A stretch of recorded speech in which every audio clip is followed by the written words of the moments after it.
I'm Charity, and today I want to talk to you about children ages 1 to 3, toddlers. Thank goodness my boys are well beyond that age. Man, that is a fun time, but so exhausting. There are so many exciting changes that take place during these years, from hopefully sleeping through the night, getting their first tooth, from taking their first steps to saying their first words. But what I want to talk to you guys about is how can we make sure our toddlers become successful later in life? Here are a couple suggestions that I've collected from psychologists, pediatricians, speech pathologists to help along the way. It's actually really simple. Read and sing to your children often. On Noah's Ark by Jan Brett.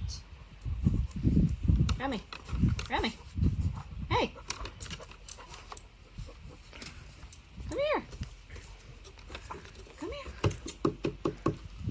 Grandpa Noah says that rains are coming. Soon the land will be covered with water. Would you like to look at the picture, Remington?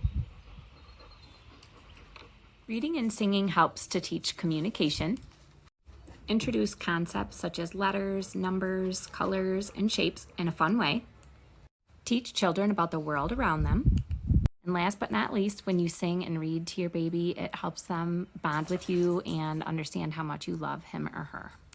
I have included a list of books and song suggestions in the description to the video, so go ahead and check that out. And check back next Sunday for another tip on raising a strong and healthy toddler. Now it's time for our breakthrough brainstorm, so if you have any questions on a topic, raising your child, or suggestions on something you would like me to research, go ahead and drop that in a comment. Again, if you enjoyed this, if it was helpful, make sure you like it, subscribe to my Breakthrough YouTube channel, and share with anybody that you feel like would benefit from these tips. Remember, say yes to success.